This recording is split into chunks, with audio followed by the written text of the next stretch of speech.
आकाशवाणी भोपाल से प्रस्तुत है प्रादेशिक समाचार।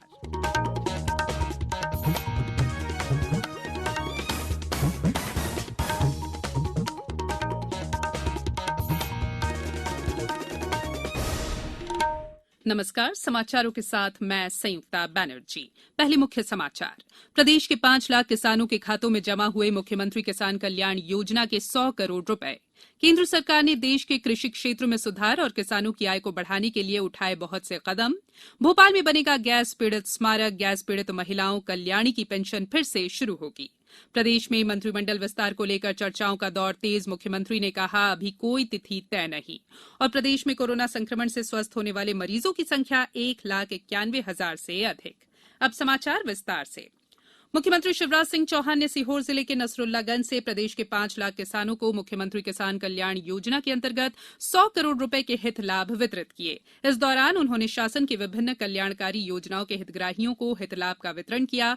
मुख्यमंत्री शिवराज सिंह चौहान ने कार्यक्रम को संबोधित करते हुए कहा कि मैंने तय कर दिया है कि जितनी पैदावार किसान के यहां होगी उतनी खरीद होगी, लेकिन बाहर से आकर कोई बेचेगा तो उसकी फसल राजसात होगी और जेल भेजे जाएंगे। उन्होंने कहा कि स्वामित्व योजना के अंतर्गत गांव में सर्वे कर मालिकाना हक दिया जाएगा।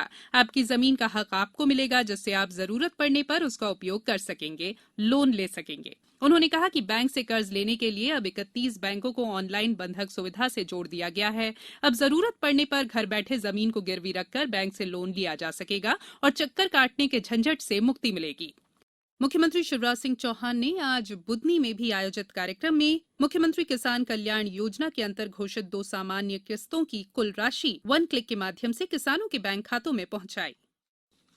केंद्र सरकार ने देश के कृषि क्षेत्र में सुधार और किसानों की आय को बढ़ाने के लिए बहुत से कदम उठाए हैं। सरकार ने इस दिशा में 3 नए कृषि कानून लागू किए हैं, जिनमें किसानों की उपज के व्यापार और विपणन, संरक्षण और सुविधा अधिनियम 2020, कृषक सशक्तिकरण और संरक्षण मूल्य संरक्षण समझौता तथा कृषि सेवा अधिनियम 2020 शामिल है। ब्यौरा हमारे संवाददाता से। मुख्य उद्देश्य उन बिचौलियों को समाप्त करना है जिन्होंने किसानों के अधिकांश उत्पादक आय को कम किया है। इस ऐतिहासिक कानून की वजह से कृषि मंडियों में फलने फूलने वाले ऐसे बिचौलियों पर सरकार ने गहरा आघात पहुंचाया है। कृषि और किसान की आय से सीधे सीधे संबंध रखने वाले संसद द्वारा पारित 3 पथ प्रदर्शक कानूनों की वजह से देश में किसान पहली बार अपनी उपज को बेहतर कीमत पर बेचने की स्वतंत्रता पा चुका है। किसान अब अपने कृषि उत्पाद के संबंध में खेती के पहले भी करार करने के लिए मुक्त है। वहीं दूसरी ओर फसल कटने के बाद अब वह अनाज सीधे सीधे फैक्ट्री, गोदाम या कोल्ड स्टोरेज में भी बेच सकता है।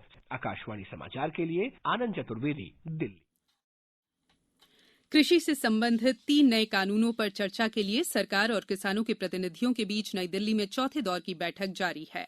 बैठक में कृषि मंत्री नरेंद्र सिंह तोमर, वाणिज्य मंत्री पीयूष गोयल ने सरकार का पक्ष रखा है। वे लगातार अपनी बात वहां पर रख रहे हैं। बैठक में 32 किसान संघों के प्रतिनिधि भी शामिल हैं। गौरतलब है कि सरकार और किसान नेताओं के बीच तीसरे दौर की बातचीत कल बेनतीजा रही थी। कृषि मंत्री ने कहा है कि सरकार किसानों के कल्याण के लिए प्रतिबद्ध है और कृषि का विकास सरकार की सर्वोच्च प्राथमिकता है। उन्होंने किसानों से आंदोलन का रास्ता छोड़ने की भी अपील की है। मुख्यमंत्री शिवराज सिंह चौहान गैस त्रासदी की 36वीं बरसी पर भोपाल में श्रद्धांजलि देने के लिए सर्वधर्म सभा में शामिल हुए। उन्होंने गैस त्रासदी में अपने प्राण खोने वाले सभी भाई बहनों को श्रद्धांजलि अर्पित की। इस अवसर पर उन्होंने घोषणा की कि गैस पीड़ितों की पेंशन दोबारा शुरू की जाएगी। मुख्यमंत्री ने कहा कि भोपाल गैस पीड़ित कल्याणी बहनों को 1,000 रुपए पेंशन फिर से शुरू की जाएगी और ये आजीवन दी जाएगी। मुख्यमंत्री ने कहा कि हमारी जिन कल्याणी बहनों की 1,000 रुपए पेंशन 2019 में बंद हो गई थी, उनकी पेंशन फिर से चालू करने का फैसला लिया गया है। मुख्यमंत्री ने राजधानी भोपाल में गैस त्रासदी का एक स्मारक बनाने की घोषणा भी की।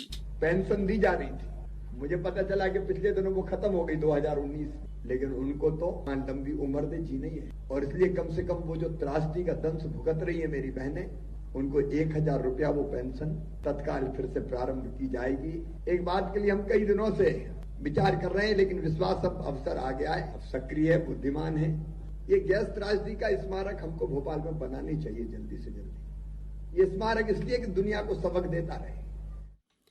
केंद्रीय मंत्री प्रकाश जावड़ेकर आज आकाशवाणी द्वारा आयोजित डॉक्टर राजेंद्र प्रसाद स्मारक व्याख्यान देंगे। इस वर्ष का विषय है सुशासन। इस व्याख्यान में देश के राजनीतिक, सामाजिक और सांस्कृतिक परिस्थितियों का मूल्यांकन किया जाता है। इसमें देश की भावी योजनाओं का भी विश्लेषण होता है। स्मारक व्याख्यान का प्रसारण आकाशवाणी के सभी स्टेशनों से आज रात 9:30 बजे किया जाएगा, जिसे दूरदर्शन पर भी रात 10 बजे प्रसारित किया जाएगा।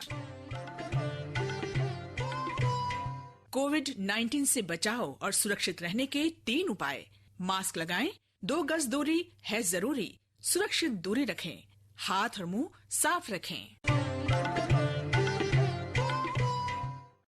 ब्रेक के बाद बुलेटिन में एक बार फिर आप सभी का स्वागत है। प्रदेश में मंत्रिमंडल विस्तार को लेकर चर्चाओं का दौर तेज हो गया है। राज्यसभा सांसद ज्योतिरादित्य सिंधिया और मुख्यमंत्री शिवराज सिंह चौहान की मुलाकात और उसके बाद मुख्यमंत्री की दिल्ली यात्रा ने इस बात को और हवा दी है। राज्यपाल आनंदीबेन पटेल भी 7 दिसंबर को 2 दिवसीय दौरे पर मध्यप्रदेश आ रही हैं। हालांकि आधिकारिक तौर पर इस तरह की कोई भी जानकारी सामने नहीं आई है। वहीं मुख्यमंत्री ने मंत्रिमंडल विस्तार की अटकलों को सिरे से नकार दिया है। आज भोपाल गैस कांड की 36वीं बरसी पर सेंट्रल लाइब्रेरी में सर्वधर्म प्रार्थना सभा के बाद मीडिया से चर्चा में उन्होंने मंत्रिमंडल विस्तार की अटकलों को खारिज करते हुए कहा कि अभी मंत्रिमंडल विस्तार की कोई तिथि तय नहीं है। जब होगा तो सभी को पता चल जाएगा। प्रदेश में कोरोना संक्रमण से स्वस्थ होने वाले मरीजों की संख्या 1,91,000 से अधिक हो गई है। प्रदेश में कल भी 1,500 मरीजों को अस्पताल से छुट्टी दी गई। पिछले 24 घंटों के दौरान भी कोरोना संक्रमण के 1,000 से अधिक नए मामले सामने आए हैं। इसके फलस्वरूप राज्य में कोविड-19 मामलों की संख्या करीब 2 लाख से ऊपर हो गई है। प्रदेश में सक्रिय मामलों की संख्या अब 14,000 से अधिक हो गई है। अशोकनगर में आज कोरोना के 1 दर्जन संक्रमित मिले हैं। कुल मरीजों की संख्या 933 पर पहुंच गई है। देवास में आज 36 कोरोना मरीज स्वस्थ हुए हैं। वहीं आज 15 संक्रमित यहां पर मिले हैं। भोज शोध संस्थान धार के निदेशक डॉक्टर दीपक शर्मा ने प्रधानमंत्री के जन आंदोलन को अपना समर्थन दिया है। उन्होंने लोगों से 2 गज की सुरक्षित दूरी बनाने और मास्क लगाने की अपील की है। कुछ लोगों की लापरवाही हमारे लिए संकट का कारण बन सकती है। कुछ लोग मास्क नहीं लगा रहे हैं, कुछ लोग सोशल डिस्टेंसिंग का पालन नहीं कर रहे हैं। वो अपना जीवन तो खतरे में डाल ही रहे हैं, वो दूसरों के लिए भी हानिकारक हो सकता है। क्योंकि जान का जोखिम यदि हम पर है तो घर में सुरक्षित रहकर हम अपने आप को बचा सकते हैं। भारत माता तेरे बच्चे घर में रहे सुरक्षित हम, जान का जोखिम ही लेना है तो सीमाओं पर जाए हम। दुश्मन का हमला अलग अनूठा, हमें सावधान रहना है। 2 गज दूरी, चेहरे पर मास्क हम सब लगाए, हम चेहरे पर मास्क हम सब लगाए। आज अंतर्राष्ट्रीय दिव्यांग दिवस है। इस वर्ष की थीम है कोविड-19 के बाद दिव्यांगजनों के लिए समावेशी, सुलभ और टिकाऊ दुनिया का निर्माण। आकाशवाणी के साथ विशेष बातचीत में अंतर्राष्ट्रीय श्रम संगठन के उपनिदेशक सतोशी सासाकी ने कहा कि ये जो दिन है वो दिव्यांगजनों की कठिनाइयों को दूर करने के विश्व समुदाय के दृढ़ संकल्प का दिन है। मंदसौर विकलांग पुनर्वास केंद्र पर दिव्यांगों के लिए विशेष कार्यक्रम आयोजित किया गया। नवीन और नवकरणीय मंत्री हरदीप सिंह डंक ने सभी दिव्यांगजनों को प्रतीकात्मक रूप से उपकरण वितरित किए। श्योपुर में एक शिविर आयोजित कर 75 दिव्यांगों को विभिन्न प्रकार से लाभान्वित किया गया। राज्य सरकार प्रदेश में निजी मंडियां खोलने पर विचार कर रही है। इसके लिए सरकार ने तैयारी शुरू कर दी है। इससे किसान अपनी उपज कहीं भी बेच सकेंगे। यहां तक कि व्यापारियों को मंडियों के बाहर भी खरीद की अनुमति होगी। केंद्रीय मंत्री प्रकाश जावड़ेकर ने कहा है कि किसानों का कल्याण सरकार की शीर्ष प्राथमिकता है। एक ट्वीट में उन्होंने कहा कि प्रधानमंत्री नरेंद्र मोदी की अगुवाई में एनडीए सरकार ने ये सुनिश्चित किया है कि किसानों को उनकी उपज का उचित मूल्य मिले। श्री जावड़ेकर ने कहा कि हर वर्ष कृषि उपज का न्यूनतम समर्थन मूल्य पर्याप्त रूप से बढ़ाया जा रहा है। अब कुछ समाचार संक्षेप में। गुना जिले में अधिकतम तापमान 31.8 डिग्री सेल्सियस तथा न्यूनतम तापमान 10.8 डिग्री सेल्सियस दर्ज किया गया है। झाबुआ में सांसद गुमान सिंह डामोर ने मुख्यमंत्री किसान कल्याण योजना के अंतर्गत हितलाभ वितरित किए। खंडवा जिले के महेलू के पास आज बारात लेकर जा रही एक ट्रैक्टर अनियंत्रित होकर पलट गई। हादसे में दूल्हे समेत 6 लोगों की मौके पर ही मौत हो गई और करीब 2 दर्जन से ज्यादा लोग घायल हो गए। और भारत और ऑस्ट्रेलिया के बीच कल 3 टी20 मैचों की श्रृंखला का पहला मैच कैनबरा में खेला जाएगा। 1 दिवसीय मैचों की श्रृंखला ऑस्ट्रेलिया ने 2-1 से जीती है। अंत में बुलेटिन के मुख्य समाचार एक बार फिर। प्रदेश के 5 लाख किसानों के खातों में जमा हुए मुख्यमंत्री किसान कल्याण योजना के 100 करोड़ रुपए।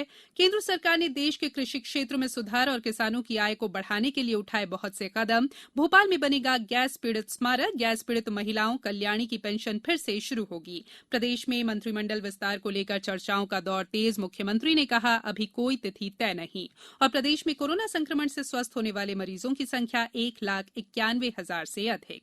इस बुलेटिन में फिलहाल इतना ही। बुलेटिन के अंत में एक अपील, हमेशा ध्यान रखें, मास्क और 2 गज की दूरी, हाथ धोना भी है जरूरी। नमस्कार।